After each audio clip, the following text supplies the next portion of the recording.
What's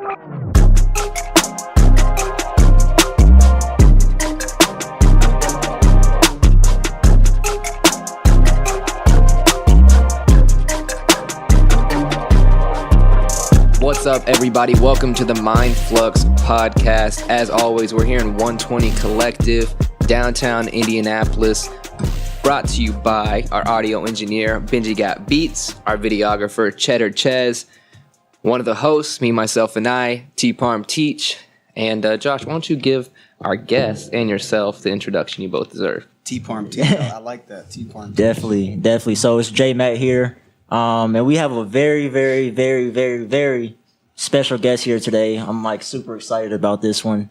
Just because this is a person that, you know, was one of like my first mentors and really made a huge impact on my life. And I modeled a lot of, you know, what he did. I modeled that into my life to get me to where I want to be. So here we have my good friend, like a big brother to me, Darrin Gibson, man. What's up? Thanks for having me. Appreciate it. Yeah, man. I want to first, recognize you guys. I mean, I'm extremely proud of you guys, man, for what you guys are doing. Keep it up, man. You guys are on the right track. Appreciate it. Hey, before we dive into this, too, apologies to everybody. Listen, we were 2 episodes behind because the computer malfunction. We lost the episode. Yep. And then we went to Miami. We learned how to boss up like crazy. Right. So we're coming back with some heat. So it's like kind of an apology, but kind of like you'll be good. Yeah. So you guys will be fine because we're going to bring some heat. So let's go, Josh. Definitely. So, I mean, I think we should just go ahead and just dive right in on this and kind of just give the, our viewers a little bit of backstory on like who you are. And then as we talk about that, we'll just go into some different things and whatnot. Yeah, for sure. Yeah. Well, born and raised Indianapolis, Indiana. Been an athlete my whole life, and after sports, I was trying to figure out exactly what I wanted to do.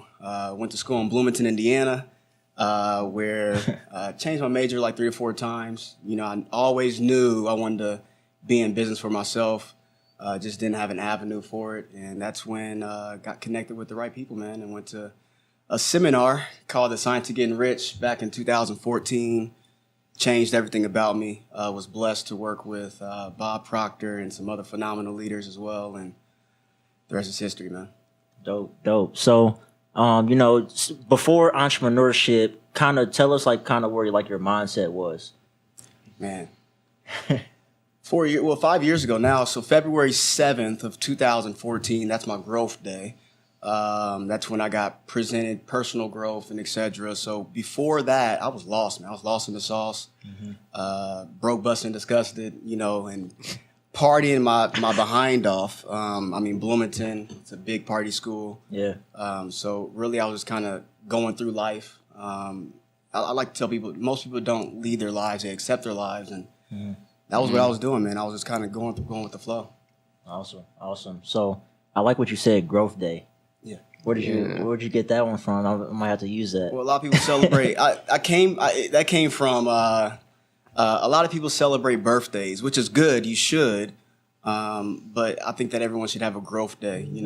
A day that you celebrate where you started your journey of growth. That's if you are looking to grow, if you're looking to get into that aspect. But growth days is just a beautiful day for me, man.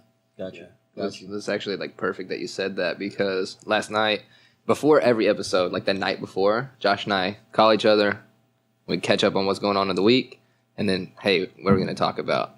And so we were like, hey, we know we're going to have a great guest. Let's just see what happens. Mm-hmm. And while I was working out this morning, just actually dying, I was like, it's mind over matter. Mm-hmm. And then it hit me. I was like, that's a podcast, mind over matter, because you opened up with that's your growth day. That when you decide that like you're gonna change your mind and go forward. Well, and you can see where you are. You can see where I believe with growth days you can measure where you are. From where you started and to where you are now. Just to keep track of where you are, man. That's all. So 5 years later, growth day, right? This is 5 years now because it's February. Yep. So where are you now compared to where you were before we dive into some other questions? Man. Well, the first year feels like, 40 years. I mean, it's once you go through that growth experience, a lot of things happen in a short period of time. But I'm very blessed, man. It's been a blessing compared to where I used to be. I'm working with the people that I want to work with. I'm around like-minded individuals. I've been able to travel around the world and have business around the world and get the things I always wanted and help my mom and dad out, which is what I always wanted. And I mean, it's just a beautiful thing, man. I mean, I'm in a blessed situation. Am I where I thought I would be in 5 years? No, nowhere. No. I need to catch up for sure. Yeah. So the vision, you still have those goals set up. Man. Vision's still big. Yeah. And we also need, like had Josh said, he looked up to you, and myself as well. Like I was running track at the time that you had came over, but just so everybody knows, this man pulled up to Terre Haute, Indiana in a Lambo. Yeah. Okay. To Terre Haute, Indiana in a Lambo. Yeah. You are outside the house in a Lambo. Like I got to say it 3 or 4 times because when you are 18, 19, 20, and you meet somebody else who you're a couple years older than us, right? So 21, 22, 23, however old you were at the time, and they pull up to your school to talk about money with people your age in a Lambo. It's shocking. And it really makes you like buckle down and take things seriously. And it was noticeable change for Josh as well. The episode that we lost, Josh had mentioned something on there about like recognizing like a change and like feeling a certain way. And then once it happened, and you can see that from the outside too. And Josh would talk about you like all the time. And like I'm listening to this man because he has what I want right now. And he's going to keep going. So if I follow that, I'm going to keep doing that. How many other people would you say? Because I know humility is big for you. It's written on your face, okay? Yeah. So we're going to need you to unlock a little bit. Because how many people are taking that same like initiative to kind of follow you and like look up to you, and like what's it mean to you to be able to know that there are several people who will call you for help? I mentor a lot of people as of now. I was thinking about this today, actually, this morning. A lot of people want to be mentored, but they want to be mentored their way. Yeah. And if we mentor people your way, we're going to keep getting your results. Right. So it's very important that you find somebody. A mentor is very important to me. I'm not about what we're selling. I'm about who we're selling with, or what I want to lead with leaders, right? And Bob Proctor was just somebody that's showed me. Everybody talks about the law of attraction, but they don't really understand it, right? So it was, the Lamborghini was just one of the things that I manifested and was blessed just to help other people, get what they want as well. So yeah, when it comes to, I think that you just got to find a mentor, man, and do exactly what that mentor tells you to do. And that's very hard to find. The biggest thing what Bob's told me, Tristan, is he said, a lot of people, I've mentored them, but they don't do exactly what I tell them to do. So they don't get the results that they want. Yeah. And I just made a decision, and sometimes I dabble off, I do what what he tells me to do, and I don't. But very rarely do I not do that anymore, because it's so easy to fall back into the paradigm. So I only work with people, man, that really, stick with it, man. A lot of people don't know how to make a decision. Yeah. They make a wish. Can you give us a little background on Bob too for our listeners too? Because I'm like, so we know, right? And I think there's other people in the room who knows, right? But our listeners, one of the reasons why Josh and I want to make this podcast is it's very foreign, and we don't realize how much we know. It sounds like weird to say that, but it's like the truth when we go to call people that we're friends with or went to high school with, and like we're not having the same conversations as the people we work with, right? And those are people we care about, and our listeners are people we care about. Yeah. So can you give us a little bit of background on like who Bob is and what that means? He's I didn't know, back in 2014, I didn't know who he was. I met a guy, connections is everything, right? You guys know him, Brad, and he's the one that, he had the results that I wanted. And when he came to Bloomington, sat down with me, I'm like, dude, what the heck do you do? And the first thing he asked was, do you have a mentor? Now, I had a lot of mentors, my dad, mom, brother. You guys know my brother, Dave. Yep. My G-Paul. But I didn't have a mentor when it came to how to be, set yourself up for financial freedom. And that's when he said, you should come to this seminar. And I've never seen the book, The Secret, never seen the movie, The Secret, never knew anything about the law of attraction. My dad's a preacher, grew up in church for sure, but never knew about this manifestation, type deal. And that's when I went to that 3-day seminar, man, and found out who he was, the people that he's mentored and the things that he's done. If you don't know who Bob Proctor is, you got to look him up. Yeah, for sure. You got to get some books. If you're into personal growth, you got to get some books off of him. And because he's changed everything about me. But when I saw him, I'm like, man, I don't want to just study the man. I want to work with this guy. Right. I want to get to the source. I want to get to the source, right? So out of those years, I've been blessed to be mentored by him. And he connected me with his wife. He shared, I just started learning ways of how to earn income. And he said network marketing was one of the ways. And his wife was in network marketing. And that's when I dove right into it. And Linda Proctor, she's been a huge blessing in my life too. So, yeah. For sure. And so kind of give some insight on, so you went to that first seminar, because I think it's amazing, like what you did, like after. Explain, like after, experienced that first seminar, what did you do next? I went to crazy debt. I don't know the statistic on things, but when he said out of 100%, the people that come to those seminars, only maybe 5 or 10 people or 10% of those people do something with it. And he said you got to continually learn, because he said there's 2 ways of learning. He said one is repetition, and the other one is emotional impact. Meaning something negative. Like 9/11 was emotional impact for people, right? Right. So, but the other one is repetition. What you continually see is what you're going to continually be. What you tune into, you turn into, right? What's entertaining you now, training you now, right? So he said. So when he said that, I'm like, man, I got to get some stuff. I got to stick with this. I really got to stick with this. So here I am from, party boy, having fun. You guys know. Yeah. And when I went back to Bloomington, I got into my first program, which was the Bob Proctor coaching program, a couple $1,000s, went to crazy debt. I mean, crazy debt. I joined every program that Bob had to offer. I just knew that I needed to change, man. I need to change the paradigm. And then when you understand the paradigm, like I tell people all the time, being broke is temporary. Being poor is a mindset. Right. I was poor. Yeah. And I had to change that. And I had to learn ways of how to change that. So I went to crazy debt, went to all the programs, man, and fell in love with it. And I just started understanding that. The more you know you don't know. Yeah. Yeah. So I just fell in love with growth, man, and just wanted to grow more, and things have shifted in a dramatic way. For sure. Yeah. Oh, I got something real quick okay. to confirm what you said too. At 10X, Grant said 90% of the problems can't be solved because you lack the information. The other 10% is you taking the action. Right. And that is the truth, which is part of the root of this podcast too. It's like mind flux. It's like we want to bring and introduce that new information because the dynamic, like the global dynamic is changing drastically. Education systems are changing. Like the way people work with machines is changing, right? There's something has to take that next initiative, and I feel like it's going to be like reverse. As everything gets automated, people have to become more self-sufficient. Yeah, for sure. And so like we want to be that resource. Yeah, what, for sure. What were you going to say, Josh? Yeah. So after you spent all this money on these programs, after you went into the negatives, when it was time to learn the information, what did your family or friends say when you came back from that? Like, what was their reaction? Well, I didn't tell my family.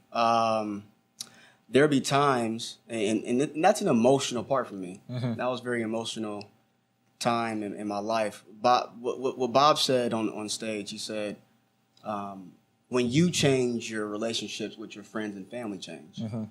It's like me knowing your number by heart. Then as soon as you change your number, I got to now go to the contacts and I got to do, so it's kind of different. And if your friends don't change with you, they'll talk about you, hate you, whatever the case may be. So I knew I didn't want to tell my mom and dad because I didn't want any type of negative energy coming in me. So when my parents would call me as I'm in LA at another seminar. Yeah. Right. And they're like, how's class? I would go to the bathroom like class is good. Oh, wow. So it was, and I probably went to like 2 or 3 seminars without them knowing. And then I went to something called the Matrix and very pricey program. It was a week long in Toronto. So I had to tell, that was one of the first times I went out the country, and I had to tell my parents I was going out the country at that time. So, and they were like, well, what are you doing? And I did tell them. And I come from a positive background. Luckily enough, I see a lot of negative families. I was blessed with a positive family. So my mom, they never really made decisions for me. They just guided me, right? Right. And I think that's very important. So when they understood, they just wanted to make sure I was good. And to be honest, I was going in the wrong track. And when my mom seen that and my dad seen that it was bettering me in a positive way, they didn't care if I was making money. They didn't care if I was, they just cared that I was changing and not doing the same stuff I was doing. So that's good. Was there a point where they so it's like, usually when a kid learns how to ride a bike, right? Then they get the training wheels taken off and they get guided and they let go. But you just showed up whipping the thing. You were doing it. I went full. You said, guys, I know how to ride this bike. It wasn't. I don't see how some people half do things. I went all in. It wasn't something that I want. It's our life, man. Yeah. And I believe that you got to take your life serious. And most people think they have time, and for that, time has them. Yeah. And I realized I don't have time. Wow. I got to do it right now. That's probably, So I went all in, man. Can you say it again? Can you say that time piece again? They need to hear it. That was good. That was good. Most people think they have time, and for that, time has them. Wow. Really listening to that, guys. Listen. Dropping bars. You ever think about rapping? I think we've done that before. Yeah. We had our sessions back in the day. But yeah, so that's powerful. So, because I remember you telling me a story, like literally, once you got that information, like you like pretty much like locked yourself in your room and just like really, like you said, you went all in. Like, well, when I got this information, I went back home, back to school in Bloomington, and I sent a mass text to all my friends and said, "Look, don't text me about a party. Don't text me about pregame. Don't text me about nothing. And if you love and respect me, you're going to do that." Yeah. Some people said, and that's where you can find your real friends too. You can really right, boy. Yeah, right. I'll see you Friday. I'll see you, this and that, and because I was really out there. I was really out there in Bloomington, so I locked myself in the room for sure. Didn't come out, and the reason why I did that because I had roommates. I had roommates that were still, doing their thing. So they were like, "Man, Darren he's came back and he's an oddball now. He's in his room and I was just studying this program, and I just liked the way that it made me feel. I believe that when we get a hold of information that makes you feel good, you want to capitalize on it. So I don't know. It was about 6 months or something like that. I don't know if it was that long, but I locked myself in the room, just kept studying, and I knew I had to change this. Yeah. Like I tell people all the time, you don't need more money, you need more mind. Yeah. And I just want to grow this right here. So right, and that's literally. This is why it's like the perfect guest, because that's what the entire podcast is about. It's because like we've all had those little micro moments where you just wake up and you're like, you see something for the first time, whether it be from traveling or a seminar or a program or a friend or emotional impact, whatever it may be, and then you're like, holy shit, what do I do from here, right? Well, when you see more, you want to do more. Yep. And I believe that people need to be around people that are doing more than them, and that's going to get them to stretch. The biggest thing what I learned with Bob, he said, "What's one of your goals?" Brad had a Lamborghini, so I wanted a Lamborghini. And you guys know I'm not really too big into cars, but that was just a goal for me because goals are not for you to get; they're for you to grow. Yep. A lot of people have that confused. Yep. And so when I went to Bob, I'm like, "Bob, I want a Lamborghini." He said, "By when?" I said, 3 years. He said, "Why not do it in 3 months?" So what? My mindset right at the time was like, "Come on, man, whoa." But as I started to stick around him and started to keep hearing that, that stretch, it pulls you, man. We're like our minds and our lives are like rubber bands. You can't stretch too much, you'll break it. Yeah. But if you keep stretching it, it's going to eventually, you got to evolve into that, man. For yeah. sure. And I think a lot of people, when they do have that, like either emotional trauma or that scar, it's like for us, it came from either making an investment for the first time that scared the crap out of us, especially if like we didn't have anything to make that investment on, for example, credit. So it's like, dang, we got to make this work. And you're like terrified, but it's like a good pressure. Like you put the pressure on and you're good to go. I think a lot of times what happens, and this may not be relevant to all of us in the room, but to other people, because I've witnessed it, is when they go through that emotional trauma, they invest in the wrong thing. They go change their hair, change their car, buy clothes. They don't know what to do with themselves. So I got to change something. Something's going wrong. Like this happens statistically with women changing their hair after breakups. Yep. Happens crazy. all the time. So I tell people it's not about how much money you have; it's about what you do with the money that you have. right. We are investing in the wrong things, and I don't call that investment. I call that spending. Right. Spending means it's not coming back. But they see it as it's going to help them. It's going to make them better. Well, if I change my hair, right? Or dudes do it too. Well, if I buy this car or these shoes, I get this new game, or I go to this party and find a new one. And sometimes you gotta go through that year or 2 years. It's like what Gary Vee talks about all the time. Save your money. Go through those years where you're not buying a lot of clothes and cars and etc. Go through those years, and then when you can do it in the next 2 years, 3 years, or whenever you raise your income, then you go out there and do that. But at the time that you're saving and all that stuff, you still should be investing in your mind. You still should be investing in things that's going to better you as a person or your business, whatever you're in. So yeah, for sure. So during that whole time, so you had this like just emotional impact, like life-changing experience. As you were going through that, what type of doubts were you having? Because I know when you try to, change something like super, super quick, you're going to, it's that rubber band. You're going to, retract a little bit. Like what kind of doubts did you have, or did you have any at all? And what kept you moving forward?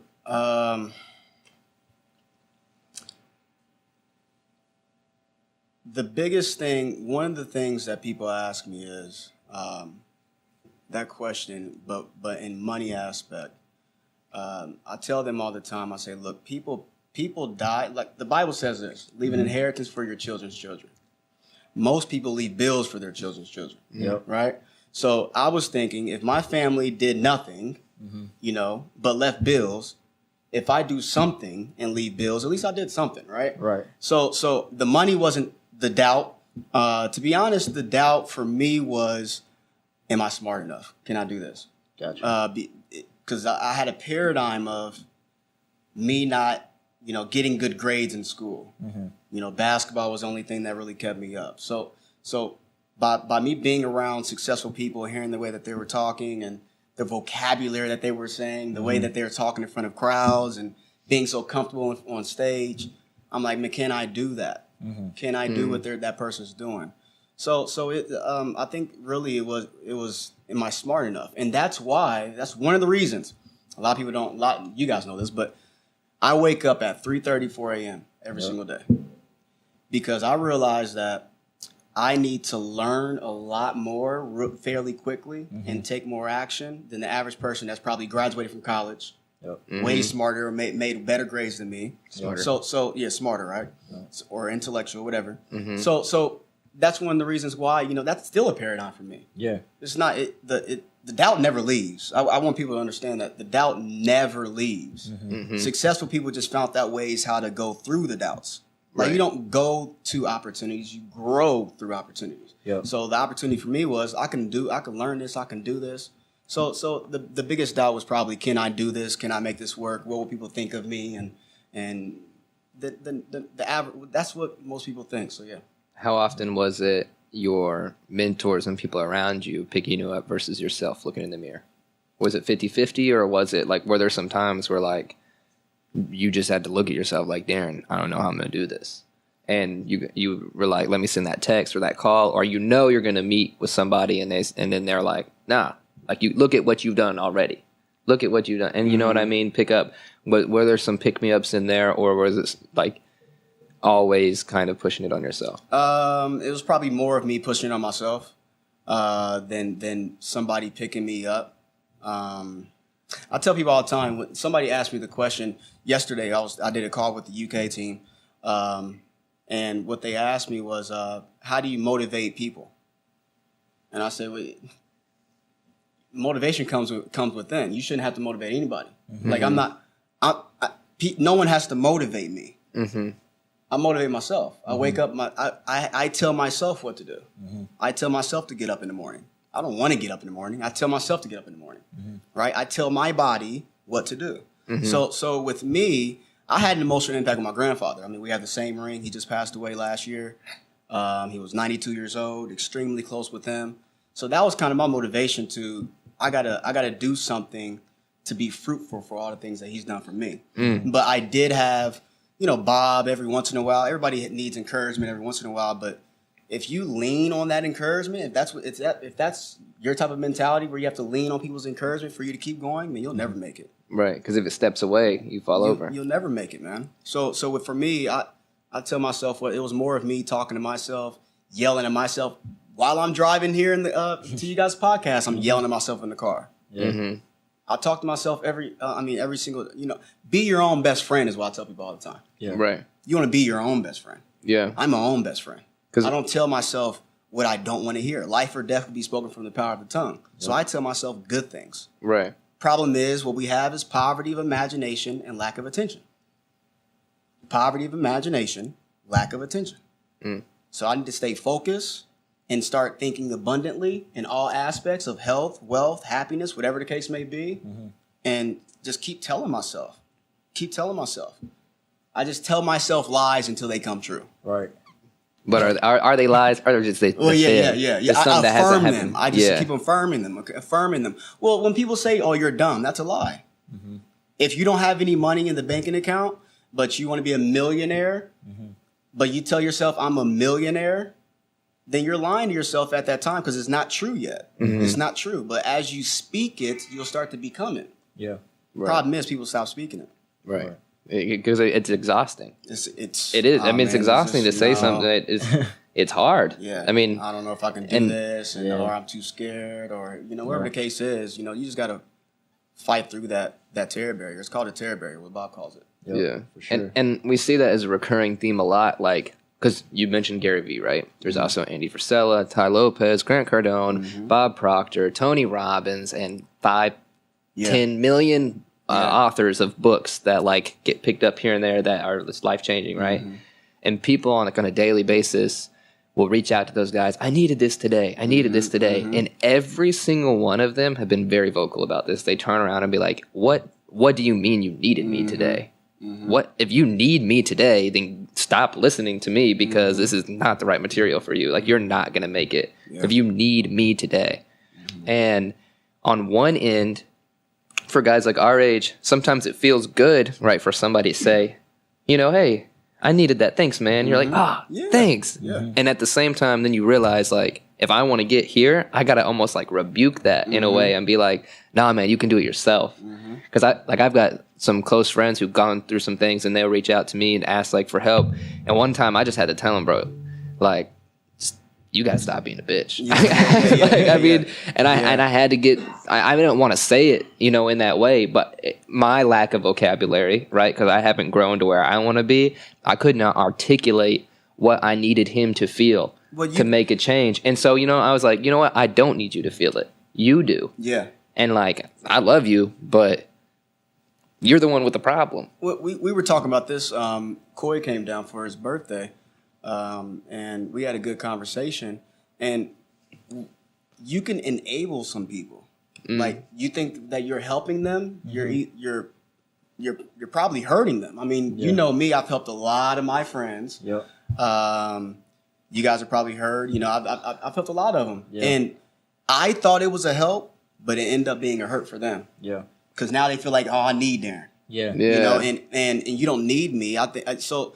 So I think that there's a thin line where you keep helping people, but sometimes God is trying to do something to that person. Sometimes you're getting in the way of what God's trying to do for that person. Right. So I mean, you just got to figure out, what's good for you and motivate yourself. And I mean, and just find that inner self, man. That's all you got to do, man. You don't have to use everybody as a clutch. You're going to kill yourself. Right. So speaking of just like helping people, I kind of want to ask you a question, but just about like leadership, because when I first met you, that's like one of the key things that I've seen inside of you was your leadership. Because you had the ability for people wanted to follow you. That's what. Yeah. If you don't have followers, you're not a leader. Yeah, For sure. That's rule number one. Rule number one. You have to have followers. And that's what I seen. Because honestly, I would literally, when I first met you, I was at your house like every day in the summertime. Yeah.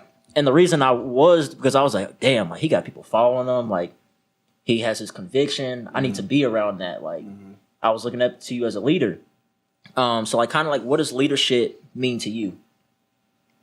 I think, and I'm not, trying to get everybody.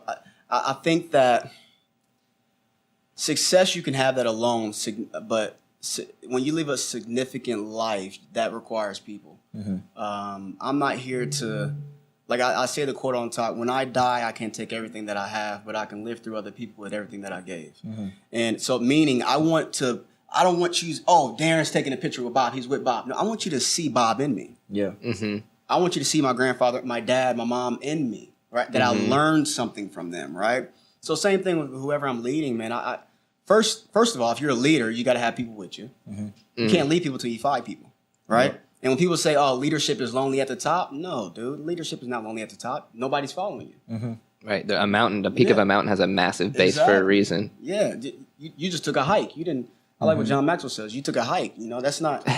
So leadership. You got to have people following you. You got to have people, neck to neck with you. I mean, so I think that with leadership, it's just all about molding people up. And some people are different. You may take 2 months. You may take 2 years. It's all about the person and the way that they're programmed, their mindset is programmed, and how you can help mold them and change that. So leadership is really, I think it's key for everybody. If you want any type of business, if you want any type of organization, anything, you want followers to lead. First, you become a follower, then you lead yourself, and you can lead other people. Yep. Yep. That's what really what it is. So whenever I see a follower, I want to say, can I mold this person up into a leader? Can I get this person to believe in himself, not just in me? Right. So by you saying, I was at Darren's house, first I was, I want to be, I want to hang with Darren. Now you're like, okay, I'm doing my own stuff now. Yep. That means that something clicked in you that you can be a leader too. So I think that leadership is very important, man. So as a leader, though, sometimes, so I heard a phrase from my grandpa. He said, "You can't push a rope," and I'm sure it's standard and been said millions of other times before. Yeah. But when you think about that, because people are always saying, leaders are, pulling people along with them or something else the other, because sometimes the people in the back, they can't push the rope. They can't, they don't know what they don't know, or they can't move forward. When does the leader start to feel that weight and feel that pull? Because on one end, there's what we talked about literally 30 seconds ago was, I'm not responsible exactly. Like, not necessarily not responsible. I want to be responsible. Yeah. But I'm not responsible for what you feel to change. I need you to feel it. But then there's the other note of, like, when you reach that point of empathy or humility, where you realize, like, how many people can I bring with me? Well, in a way. Here's the thing. There's two types of, you got to be careful about who you guys follow as well. We all do, right? I don't like to just be a mentor to people. I like to be a model to people. Like, before, I don't show and, I want to show and tell, not tell and show. And I believe some leaders, as we say, right, they're not leaders, they're managers. They're just managing a team. And with me, if I tell you, hey, before I've told you to do anything, I'm going to show you how to do everything. Yep. And then I say, okay, that's what leaders do. They say, okay, I'm going to show you how to do it. Now you show me that you've learned off of it. So it's as a leader, it's we want to keep growing ourselves. We want to keep growing ourselves and keep getting out there in the trenches and the fields and showing people what to do before you tell them what to do. So you got to quickly identify that, man. It's a mix. Yeah, little push mix. And pull. Big mix. A little bit. Push, pull. I'm action, man. You guys know that. I'm all about action. Yeah. And if you want to move fast and get fast results, I'm gonna show you first, and then I want you to show me that you learned off of it. I'm not the type of person to keep studying. I'm not at that level anymore. I don't keep studying stuff. If you're gonna keep studying and doing all that, go to school. Right. Go to school. Right. So for me, it's all about action. Action, action, action, action. So for sure, you want to find a leader that pushes you and pulls you, but also does it with you, man. Also does it with you.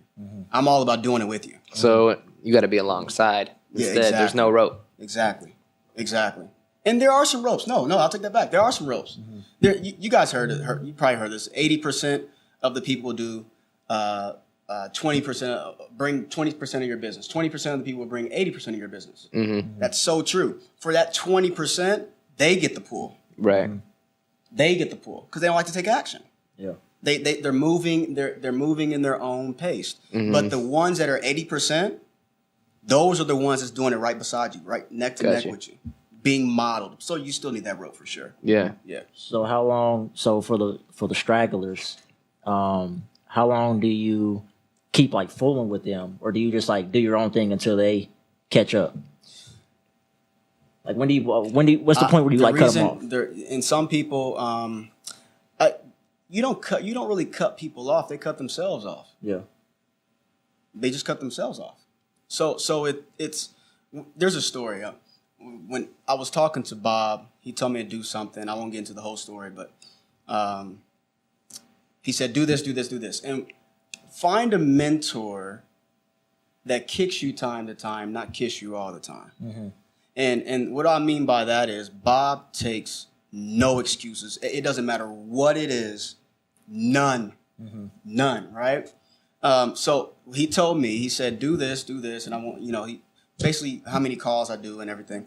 And I had to send him some names I had to talk to, I want to say 4 to 8 people or something. I think I was at 8 people at this time. And I had to send him name, email, and number for the people that I've talked to that day or whatever it is. And he was trying to create a habit in me. And I was going to, it wasn't that I didn't do it. I think I was going to San Diego or something like that. And the time difference. And then I sent him, instead of 8 names that day, I sent him 16 names the next day. I was like, hey, here's the names from yesterday. He didn't respond to me. And for about, I want to say a month or so. Wow. And I went to where his next speaking engagement because he wasn't responding to me. I brought Taylor with me down there. But I flew down there to hear him speak, and I brought Taylor so that he can hear Bob speak as well. And I went in the back where he was about to speak, and I'm like, Bob, what's up?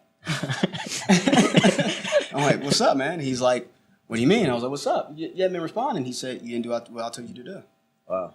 You didn't do what I told you to do. So I have that type of, that same mentality with people that I work with. If you really want the results and really want, have that desire to change, I'll keep working with you until you stop. I tell people all the time, you move fast, I move fast, you move fast. When you stop, I'm gonna still move fast. Right. So it's not that you stop working with them; they just kind of drift away and fade away themselves. They do it on their own. Yeah, they just they fade away themselves. So I still try to work with them time to time, and if they say, hey, I'm ready, then I'll say, okay, let's do it now. Let's change the game plan and do it again. But some people just have a start and stop mentality, and I'm not about that. For sure. And I think that's super powerful what Bob did, because I guarantee you probably from that point on, you did exactly what he told you to do. Even still today, I'll go back and forth. We all do, but it's a growing it's a growing part where we all are at, so it's just very important you do exactly what they tell you to do.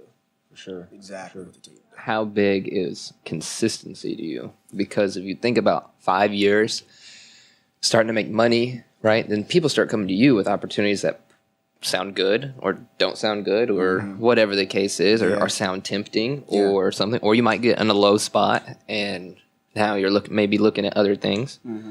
What does consistency mean to you, and why have you stayed so consistent? Man, consistency is it's key. I was talking to somebody this morning. I said scattered activity is the same as no activity at all. a lot of people, they're scattered all over the place. There's a story that Bob tells, and he says, the musician, whatever it is, the guy that spins 6 plates. And you guys probably seen it before. Somebody spinning 6 plates on their arm. And he says, man, that's amazing that this guy can spin 6 plates. And then Bob says, what's even more amazing is that he can get 1 plate to spin. Most people don't know how to get 1 plate to spin. So all you have to do is get 1 plate to spin, then you can dabble in different things. So I like what Andrew Carnegie said. He said, put all your eggs in one basket. People say, oh, I got multiple eggs in different baskets. Don't put all your eggs in one basket. Yeah, exactly, right? He said, no, they got it wrong. You got to put all your eggs in one basket until that basket overflows, where you're forced to put it in different baskets. So I think that people are trying to get good at too much at a time, where they don't get good at all. So consistency is the reason why. I'll be honest with you. I'm one of Linda's, one of her big leaders. It's not because I'm really good, which I'm probably really good, right? But it's not. But it's not that I'm really good. Yeah. It's because I just stuck with it. I just stuck with it. Bob says, you know why Bob's name is Big Time? Because a lot of people's not doing what he's doing. Yeah. A lot of people are not teaching what he's teaching. Yep. He says, Darren, he says, when I first started, there were a lot of people that started with me. Look, you're not a failure if you fail. You're a failure if you stop. Right? You're going to fail like John Maxwell, fail forward. You're going to just fail forward. Problem is, people just stop before it's manifested. You can't stop. So consistency that's what people are lacking, man. Is staying consistent, not for a week, 2 weeks, maybe not even 2 years. You got to stay consistent, dude. So consistency is key. If you don't have consistency, you'll never succeed in anything. Two things you said that sparked 2 questions at the same time. First, you said all the eggs in one basket. What if somebody says, well, Darren, listener out there says, Darren, what if I drop my basket? Or what if people are trying to push my basket over? Or what if my basket's in the sun all day and my eggs are going to go bad? Right? And they have all these different reasons they think of their basket. And the other thing is, and you guys, for everybody listening, you have to be imaginative. The only way you're going to survive this podcast is if you can imagine, because A, you're listening to us or watching us on YouTube and Facebook. But B, we speak in analogies because it's the closest thing to depicting what is a reality. The second question. So first we have, what about, the baskets? The second thing is you said, manifest. I don't think many people understand what it is they're manifesting because they've never experienced that before. You know what I mean? So how can you kind of justify both of those? You don't have to justify both at the same time. We can do one at a time. Yeah. When it comes to the eggs in one basket, first of all, before you start putting your eggs in any basket, you gotta decide what you want, what you want to do. Sacrifice, law of sacrifice, right? Give up something for a higher cause. For me, I've never been the B type person. It's this is the A type, and this is what I'm going to do. If I don't burn the bridges, right? So it's this is what I'm going to do. I'm going to make it happen. If I can tell you how many times I've had to rebuild my team, rebuild my business. If I would have known that it was going to go down that way, I probably would have never, have got into this industry. But I told myself, this is what's going to happen. This is what's going to happen. So when it comes to the eggs, you're dropping it, as you said, Tristan. Drop it, then you got to. Who cares? You're going to have to do that anyways. Yeah. When it comes to somebody stole some eggs out of my basket, that's fine. You keep going. Nothing should. Circumstances will never change. You gotta keep going through those circumstances. You got to keep going through those barriers. It doesn't matter what happens to the basket. You keep growing that basket. You keep growing that. That is in the line of the manifestation. As ye sow, so shall you reap. If you stop sowing, you stop reaping. Meaning in the basket, meaning manifestation. Just because we don't see it working on the outside doesn't mean that there's power of what we don't see. There's an unseen power that we don't see. So if you guys stop working it, it will stop working.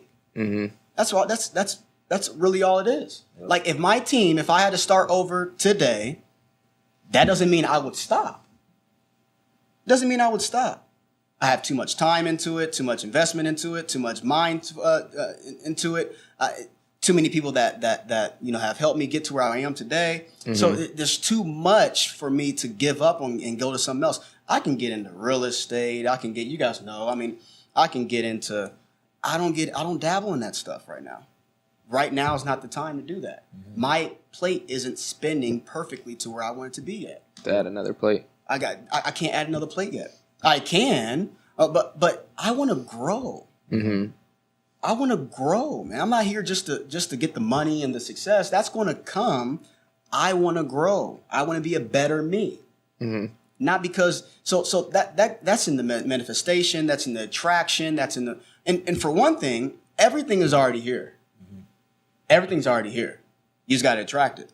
How do you attract it? You got to become that person. What you be is what you'll see. Mm. That's point blank. Period. If you want better, you got to become a better person.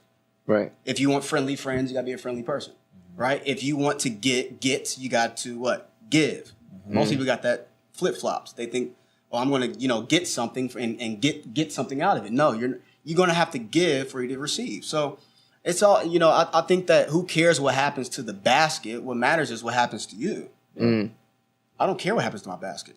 Gotcha. I'm going to protect it. I'm going to nourish it. Right. But as long as it doesn't, they're not the only eggs in the world. They're not the only eggs in the world, man.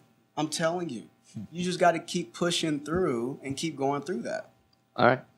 That's an amazing answer. That's a good answer. And that takes me into the manifestation and breaking it down, because you said you reap what you sow. Mm-hmm. And that's very clear. That breaks it down to like the simplest thing that's ever happened in the dawn of time is people growing food, right? Mm-hmm. You reap what you sow. Yep. You plant your seeds because you want to grow something so you can eat it. It's very clear. It happens a couple times a year or however that works. Mm-hmm. That is, I think, for our listeners and stuff, because manifestation kind of sounds, to some people, right? That's something that like we welcome a word like that into our vocabulary. Other people, for being 100% honest, maybe have never even heard it in that tense or that. I didn't. Or that, when I went to that seminar, it was just I've never heard anyone talking. First of all, I've been in church my whole life. So all this God and et cetera and Jesus and that made sense. But when Bob kind of did it in a different way, his information, it connected for me. Mm-hmm. Manifestation, as you sow, such as you reap, and all this other stuff. Mm-hmm. Things started to connect for me. And I believe that once you start to connect the dots, the world looks a lot different. Mm-hmm. Looks a lot different. And so breaking that down, manifestation is simply just whatever you want to happen, making that happen. Yeah, correct. Sure. Like if you want to get corn, right, you got to plant at the right time, get the right, have the right soil, water the crops, have the right sun. Mm-hmm. If you want your basket, right, if you don't want to smash all your eggs, you got to know, is it going to sit in the sun all day? You're not going to sit it up on top of something that it can get knocked over. Yep. And really like breaking that down, it can be anything. It can be anything. It can be love. It can be, you buying a house. It can be you buying a car. It can be you wanting to get a good job. It can be anything, man. You just got to hold the seed in your mind. Hold the seed because you don't get what you want. You get what you expect. Mm. That's the manifestation. People think, oh, that's what the law of attraction tried to say. Yeah, you get not the law of attraction. The movie The Secret, you get what you want. No, you get what you expect. Like people, I expect that to happen. I expected to have a bad day. Well, people say, oh, I'm going to be wealthy one day, but then they talk about poverty the next day. Right. Your expectations, right? Yep. So and your mouth talks about what's coming from the heart. That's what you're manifesting. So whenever people are I don't remember the last time I've been sick. You know why? I'm not around sick people. Mm-hmm. I don't talk about sickness. I mean, the books say it. Don't talk about it. Don't talk about what you don't want. People always say, I think I have a cold coming. Of course you do. Yeah. Right. And then you start thinking about it all the time. You start thinking about it. You probably start seeing sick people. Look, if you like a car, if you wanted a car and you had an interest in that car, and you start to get, kind of emotionally involved with that car, meaning you really wanted this car, you'll start seeing the car everywhere. Oh, yeah. Everywhere. Happens every time. You'll start, oh my gosh, there goes, oh my God. Or if you're or let's say a color, you'll start seeing the color everywhere. Right. So it's that means that it's coming. That's what it means. It means that you're about to manifest. Just keep holding that seed. Right. It will come. But here's what happens when you see that car. You start to examine more of the cars and study more of the cars. And then you learn where you can buy them from. Yeah. And you can learn how much they cost. And you start to think, what would I need to do to make enough to buy that car? Yeah. And then you start to think, what are the other people like who drive that car? Let me introduce myself to the owner of this car and ask them how it is. Let me ask if I can go take a test drive. We see those micro actions. And that's what turns it into the reality. It's not, I see this Tesla go by. Yeah. Hey, that's really cool. I want one. It shows up next month. It's you once that the little decision is made, that's beautiful. I'm attracted to it. I don't know why. I'm attracted to it. Right? I want it. Then you start to take those little micro actions because you see it everywhere, which starts to study it and everything else. And that's what, when we talk about on this podcast of recognizing the change to get what you want, right? To change your mind, it can be anything. Like you said, love, right? Like somebody may want love and now they see happy couples everywhere, beautiful kids or whatever the case is. And then they start to realize what they need to become to receive that. And so it really comes down to you got to want it, whatever it is that you want. It comes down to you already have it. When I was trying to get my Lamborghini at the time, Bob said, you already have it. You just got to put your future in your present, which it's a hard thing to do when you don't have what you want, but you have to. The more you practice it, the more you meditate on it, the more you visualize it, it starts to become real. I don't know how it happens. I mean, but you by you visualizing something, you're like, I like what Bob says. There's a place. If you could think it, there's a place. If you could think there, then there is a place. You can be there. You got to bring the there to now. And small things will start to meaning, what do I mean by that? Like you said, look up the car, see how much it is. Most people say, I don't have the money, so I'm not even going to look it up. All right. Or I don't have the money, I'm not even going to go. People don't even know what they can get a Lambo for. Exactly. People say Lambo, oh my God, Lamborghini. No, it's cheap. Lamborghinis are cheap. So but anyways, well, depending on where you get, but anyways, yeah. But I had to visualize that, and I looked it up. I didn't have the money at the time to get one. I called around, see which one I wanted. Bob said, "Look, even the Bible says you got to be you got to know exactly what you want." I said, "I want a black one." I said, "I want the insides to be this." You got to get so concise with whatever the image is, as if it's already real. And little small things will start to happen. It's kind of magical. I like what Bob said. He said, and Bob says a lot, right? But he said, when you find out a magic trick, it's no longer called magic anymore. But when you find out how life works, that's magic. That's magic. You want to repeat that again? I think they need to hear it. They need to hear it. If you find out what a magic trick is, it's no longer magic. But if you find out how life really is, that is magic. That's magic. No one understands it, but it's magic. It's magical. That's how winners keep winning. Right. And that's why losers keep losing. It's called ignorance. Yep.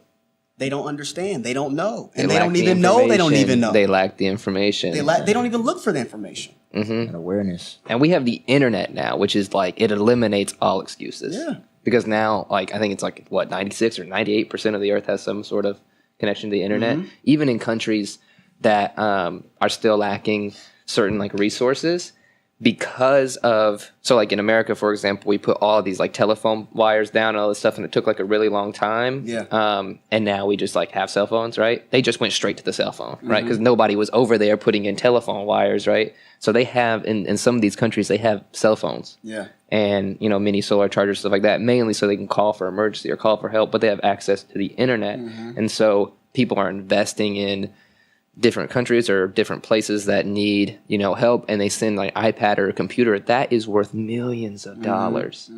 See, the thing about it with other countries, what I've learned is, because I have a huge team in the UK, what I've learned is they jump on American opportunities. They jump on them. With America, man, dude, we're Take it for granted. Take it for granted. Right. I'm good. We're comfortable. I tell people all the time, most people are dead. They just haven't confirmed it yet. Most people die way before they were buried. Right. Way before they were It's like buried. most people quit long before they leave. Oh, man. It's the same thing. So or they start, but they're thinking quit. So I think that, there's so many resources out here for us to do the things that we want to do, go the places where we want to go. We can call it. Books are mentors, right? I look at people that whenever I read a book like Napoleon Hill, even though he's passed away, he's still mentoring. People just go buy the book. That means he's talking to you, right? So same case in whoever else that's passed away that has their own books or audios or YouTube or programs, whatever the case is, just go out there and find it. Yeah. Go out there and seek for it. Yep. Seek it. That's all you have to do. Problem is, we're just not seeking it. Right. We're not looking for it. We're comfortable with the same knowledge that we have, same old mentality that we have. So in that case, we're dying slowly. Like I like what Bob says. We don't die. We kill ourselves. It's suicide. We're going backwards very slow. And that's what most people are doing. Instead of going ahead, trying to grow, learning new habits, learning new skills, changing your mindset, like figure out what the truth is. Like I tell people all the time, don't tell me the facts, tell me the truth. Why? Because facts change. The truth stays the same. Science can only be disproven. Exactly. That's the entire point. It's like when they hypothesize something is to Exactly. figure out how to like tear it apart in as many ways as possible. Yeah. So how important then to you is just thinking? Because like sitting and thinking or meditating or whatever it may be, if you're up at 3:30, 4 o'clock in the morning every single day and you need to learn, because at one point you thought, I don't know what I need to know. So what would I need to know to make this happen? This vision, this dream, right? And you had to sit and think for that to happen. So like, how would you put that out there to our listeners to like really sit with themselves and understand they may not want what we want. They don't want what you want. They don't want what Josh wants, whatever. They may have not even heard what we want. So they might want the exact same thing. Yeah. But a key point I really think is sitting down and thinking and understanding that, hey, I don't know what I need to make this happen. Well, I'll say two things. One, there's a statistic. 2% think, 3% think they think, and 95% would rather die than think, meaning that people just look around and see what the other people are doing. It's not following the leader, it's following the follower. And that's why there's a lot of people getting the same results year after year, because they're just following the follower, right? So thinking is very important. Like Bob says, he says the problem that you're not getting the results because you're just not thinking. You're just not thinking. Like mental activity does not constitute thinking. Just because you're just moving around doing whatever you did yesterday, that's not thinking. Right? That's just habit of what you've been doing. So, and the other thing is, it's not so much of thinking. For sure, we need to do that. I think it's more of acting. Just take more action, and because thoughts create what? Thoughts create actions. Actions create habits. Habits create results. Thoughts create actions, meaning whatever you're thinking, you're moving towards action, right? And then action creates habits, meaning you can wake doing the same exact thing day after day, and then that causes your results. So I think that it's more of the action part, because a lot of people think I need to know more. I need to do, I need to know more about this before I dive into it. I need to know more about. You don't have to know more about it. That you learn from the action part. Right. It's not like master or learn then do. It's do then adjust. We're so scared to make a mistake. You learn from your mistakes. Mm-hmm. You don't learn from your successes. You get gratification off of successes. You learn from your mistakes. Mm-hmm. But I like what Bob says. He says, the first time it's a mistake. The second time it's a choice. You chose that. Mm. You chose that. So you either make the mistake and learn off of it, and then you go the other way. But if you make the mistake and make the mistake and make the mistake again, that's a choice. Right. Now it's a habit. Yep. Now you're going to do it habitually without even thinking. Yep. So when you're not thinking, the paradigm's thinking for you, meaning old ways of thinking, old actions are doing the acting for you. Mm. Our minds are like a computer. Mm. And we can't, we got to unlock certain things if we want to get to another level in our life. So we got to learn more things, do different stuff, go different places, maybe dress a different way. That even tweaks you up. Mm-hmm. Maybe learn a new vocabulary word a day. Mm-hmm. Whatever the case is, we need to start thinking and start acting more, and the results will start to change. And you said the word paradigm. I don't think that's something we mentioned. The word paradigm is huge. Josh mentioned it last night. He's like, it's going to get brought up. Because a paradigm shift. Can you... give the definition of a paradigm, because most people, I know for a fact, most people do not know what that word means. Yeah. Give a definition and then kind of put in, or your best definition. It's what you do habitually. A paradigm is something that you've learned over. I mean, our minds are like, just think of an infant, for instance. And the infant wasn't in charge of the environment, wasn't in charge of the language that was going inside the mind, or the negative thinking. You can't have this. You can't do this. Where's the money going to come from? So all that stuff was going into the paradigm of the baby. And then until we can start to think, the baby's already conditioned a certain way. Mm-hmm. It's already thinking in a poverty mentality or in a wealthy mentality, depending on what environment it was in, or a healthy body or an unhealthy body. So whatever the case is, that's a paradigm. When we're not thinking, it's coming right into the paradigm. So the subconscious pour in. Just pours in. The reason why most people don't manifest what they want is because the idea never passes through the conscious to the subconscious mind. Mm. Once it's in the subconscious mind, that's when you start to do things habitually. Mm-hmm. Habitually, right? It's a seed that goes into the heart. And then the heart controls what? The body. You start moving into that direction. Problem is, we think it, but we reject more than us thinking it. Mm-hmm. That's all it is. So like I was talking, I like what in this situation, Bob says, if your goal is to get out of debt, that's the worst goal you'll ever set. Mm-hmm. If you think debt, you'll keep getting debt. Mm. So think about. Bob's always told me, earn more money than you need so you can help the people that are in need. So I started thinking about my wants instead of my needs. Mm-hmm.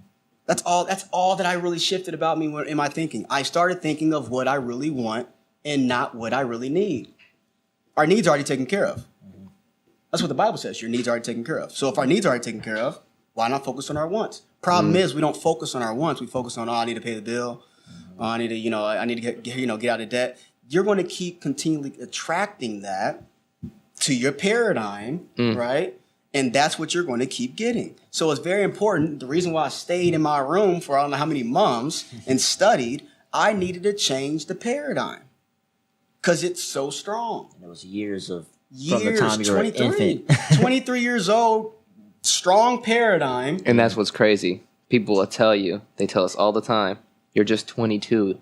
You're just 23. You're just 21. I said this. You don't know yet. And when you're like, and then you sit in this chair and you say, no, that means I have 21 years of the wrong crap going into my brain. It's not, I'm just 21. It's like, I got to get over those 21 years or those 22 years, because that sentence right there might be keeping me from having what I want. I said this to, this really shifted for me. I said this to Bob when we were at the seminar when I first met him. And he went around the room, and you've been to a seminar before, and we were writing down our goals and what we need to do and et cetera. And as he came around, I didn't really have that many goals. I didn't know what I really wanted to do. So when he came around, he said, "You don't have anything. What's your goal?" And my excuse was, I'm young. I was 23, college. So I said, "Look, I'm in college, and I was trying to. We all have an excuse of why we're not doing good in life, and that was me. I was like, I'm doing, who cares? I'm, living off my whole family, and I just got to go to school right now, and this and that." And he says, I mentor people your age or even younger that are millionaires. He says they have a different perception of life. So you should change your perception. And I thought I had time. That was around time I thought I had time. Right, exactly. So when he said that to me, it just shifted. I said, I got to change my perception. When you change what you're looking at changes. Mm-hmm. So I had to look at my life and say, man, come on, dude. I'm not just in college. I'm not just 23. Who cares? I'm 23. And Bob says, people say that, they use that young or too old as an excuse. Oh, yeah. Yeah, that's exactly what I was saying. How old do you want to be? Start thinking that way. How old do you want to be? Mm-hmm. That's why people, my grandfather, he stayed, 92. That's, that's a, I know there's some people that's over that, but he just, the way he thought, it wasn't, oh man, I'm getting old. You never heard him talk about that. Mm-hmm. Same thing with Bob. He's 84. Bob said, I got more energy than some people that are 25. Yeah. So he's on the move, traveling the way he's traveling and doing the things that he's doing. And I love what he said. He said, the reason why I don't feel old is because I'm not around old people. Mm-hmm. I'm not around old people. Mm-hmm. And he said, so I don't feel old. Right. I'm around young people.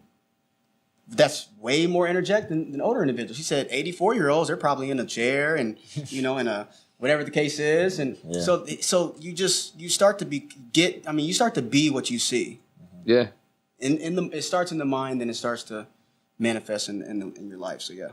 Sure. And for those of you who don't know, with Bob, so I've been to a couple seminars. Bob, his energy, like you feel it when he's on stage. Like this man hops off the stage. Mm-hmm.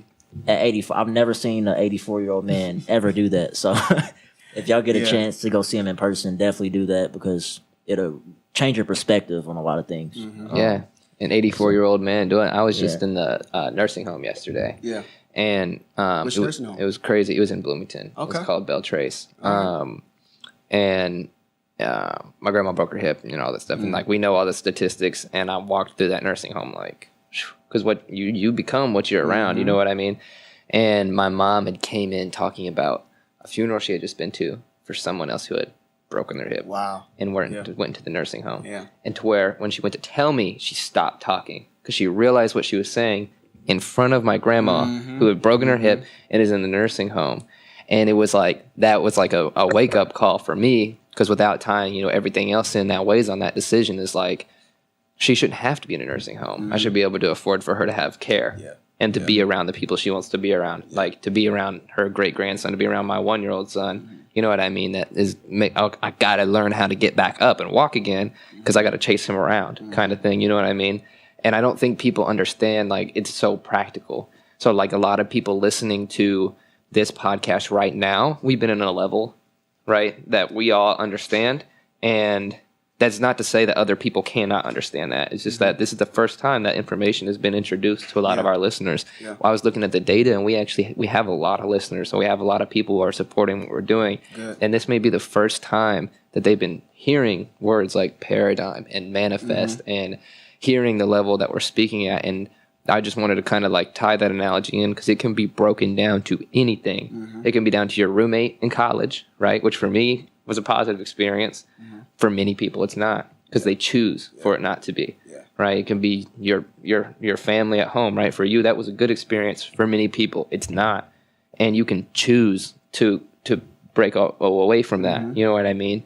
The car you drive, if you wake up every day, I hope you start. You piece of crap. I hope you start. Yeah. Mm-hmm. It's gonna stop starting on you. Mm-hmm. Like I just wanted to like clarify that everything that we've talked about is as practical as drinking that bottle of water. Mm-hmm. You know what I mean? It's like, you want to get hydrated, you drink the water. Mm-hmm. Like, there's no ifs, ands, or buts about it. Yeah.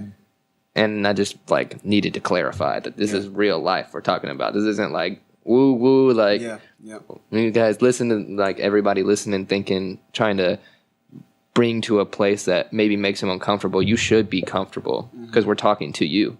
You know what I mean? Like, we're talking exactly to you, guy, girl, 40-year-old, 10-year-old, like, listening, like, this is your life that we're talking about. So when you get done listening and you start to think about the things that you want, and you start to think about where you're at, and you start to think about what's around you, we know statistically there's going to be some people who take some action off of this podcast. There's going to be some who don't do anything, and they come back and revisit, and then they do. And there's going to be some who all start and they fall off. 2 weeks, 2 years. But whenever you fall off, that's the problem. Never fall off. Yeah. You know what I mean? Like, you got to keep riding. If you don't know how to ride without training wheels, keep the training wheels on and keep riding. You got to get from A to B. Yeah. And for you to get to A to B, I encourage your listeners to not go all over the place and just, studying different things. I think they should just get one good book and just stick with that book. Keep reading the same thing over and over and over and over again until you fully understand that thing. Bob tells me all the time to read one paragraph or read one chapter for 30 days, 90 days. I don't know how the longest it is for him, but I think he read a paragraph for a year. The average person wouldn't do that, but just know that. I know it. I know it. The average person wouldn't do that, but this life is a life. It's a life journey. If you're on anything of growth, it's a life journey. So there's no rush to what you're doing. Is what I'm trying to say. Read the same thing. Try to until it's you, until it becomes you, until you understand it. Look, you can know something and not understand it. You can read a book and not know anything of that what was in the book, right? So it's very important that you not only just get the knowing, get understanding. Like when I'm talking to people, when I'm talking to individuals trying to figure out how I can help them, I don't listen to hear, I listen to understand. I want to understand where you're coming from. So that's exactly what people need to do if they're looking to grow. Then get a clear understanding. It's like what King Solomon says, and all you're getting, get understanding. Understand what you're learning. And if you understand it, you're taking action on it. You're taking action on it. Yep. It kills me when people say, "Oh, I read the book, Think and Grow Rich." I know, and you look at their lives and you're like, "Man, there's no way you've read that book." Right. There's no way. Not even their lives, their action. There's no way that you've read that book. You might have flipped through the pages. Right. You just come on. People just read things and just to say they've read it and do things just say they've done it. But no, understand it. Learn this. Read it 1,000 times, because when you read the same book twice or 3 times or 10 times, you don't see something different that you've never seen before. You see something different in you that you never heard before, that you've never seen before. Right. So it's very important that you keep reading the same thing over and over and over and over and over again until it becomes you. So speaking of action, then we need to leave our guests as we wrap up here with some action. And you said books. So we don't want to overwhelm them with options. So I say, we should each, name maybe our most impactful book and the book that we would recommend, and they can choose one of the 3. But that is, the action step that we leave them with. And so for me personally, that book would be Awaken the Giant Within by Tony Robbins. It took me months to read that book because I kept picking it up. I haven't read that book yet. Yeah, man, it's good. I kept picking it up, putting it down, picking it up, putting it down, and it happened perfectly within my life to where whatever paragraph I read, it was like going on, and I was intently like reading it. And so I kept like telling myself, no, I can't pick up another book till I finish it, but I still kept picking it up, putting it down. I wasn't consistent. And one thing I'm very excited about is to go back and read it now again. To read the same book again. As you're a different person. Now you're a different person too. Yeah. So what would that book be for you? Man, I have so many books, man. I will say this. The first book that I think is key to leadership is the Bible, obviously. I got to recommend the Bible for sure. But there's so many books that's changed the course of my life. The Science of Getting Rich is my Science of Getting Rich by Waddles D. Waddles. It's my second favorite book. Man, obviously Think and Grow Rich. So let's stay there with that second one, that first one that changed. Unless you think you got one better. But I think Intentional Living by John Maxwell. Intentional Living by John Maxwell will do, because a lot of people live unintentional lives, and his book really squared it. I mean, hit. I mean, it changed everything about me. Just to be intentional on my growth, intentional on my habits, intentional on my daily activities. So that book, John Maxwell, Intentional Living, for sure. What about you, Josh? So for me, I mean, there's multiple, but the main there's a lot. But the main thing for me was Rich Dad Poor Dad. Okay, this is the first one I read. That one, yeah, same. First for me, like that was the first book I ever read in high school. I never read books, but that was just like the one. And it's more so not so like mindset like or just like spiritually like within like the other ones, but it was like it changed my paradigm on. And it got me into those, other things that, they work together. But Rich Dad Poor Dad, that changed my life. Yeah. Like that book right there, like literally it made me do, it's why I'm doing what I'm doing now. Very practical, man. Robert Kiyosaki. Yep. Kiyosaki. Yep, definitely. So for you, just kind of like ending it. So like what type of legacy do you want to leave on this world? Man, that's a broad question. I just want to impact. I just want to impact the world, man. It's in all ways. I'm a firm believer that we were created in God's creation and in God's image, and I believe that He has us on earth to prosper in every aspect of life, not just money. Happiness, health, wealth. Whenever people say, "Oh, I'm rich," that doesn't mean just money.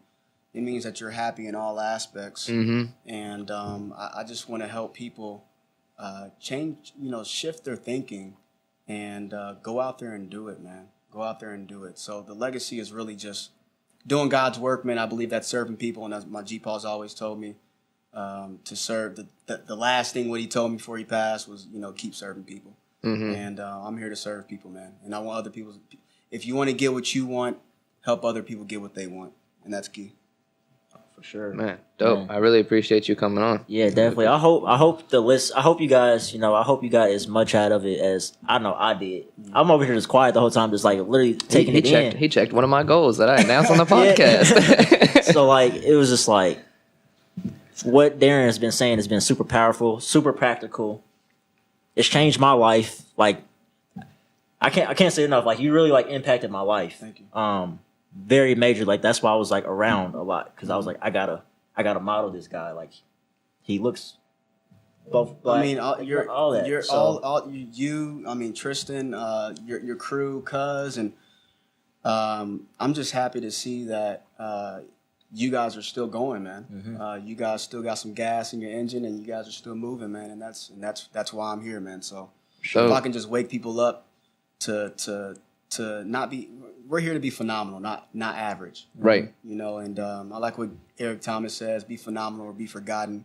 Leave a mark on earth, man. And you guys are doing that, man. I'm proud of you guys. I appreciate it. So as always, guys, as we wrap up here, the code word for this week's podcast is impact. IMPACT, right? Impact. I'm not going to explain to you all exactly what that means. You got to go back to the episode where we announced it. And we will announce it again in the future. You can follow us at MindFluxed, MIND Fluxed, FLUXED, on everything. I think on Twitter, though, it's MindFlux Pod. We're going to be bringing a lot of new content. We're moving into an office. We're getting a lot of things going to continue giving. You can follow me on social media at TParmTeach. Where can they find you? Yeah, you can find me on Instagram, Darrin32, DARRIN 32, or Facebook, Darrin Gibson. I think that's all I have. Yeah. Got you. For sure. You can find. I actually just changed my handle. It's IAM.JMatt. JMatt is just like that's the brand. That's what I'm going by. So. Dope. And our visuals brought by Cheddar Ches, Cheddar_Ches_, and Benji Got Beats with the audio. Yes, check them out. Check out their content. Check out their stores. Check out everything they got because without them, this wouldn't be possible. Right. And also, you can't forget about Oh, cuz we got a visitor in here. We do have a visitor, man. A ride or die. He even told me this morning. He said, "Hey, when I get my 5 sales, you better have me on the podcast." Right. He said it today. So it's MD Bacon, right? MD. Yes, sir. Where's the underscore at? Underscores are ugly. At the end, MD Bacon _ Sorry, guys. Get it right. He said get it right. But thank you for listening, guys, and we'll see you next week. Peace.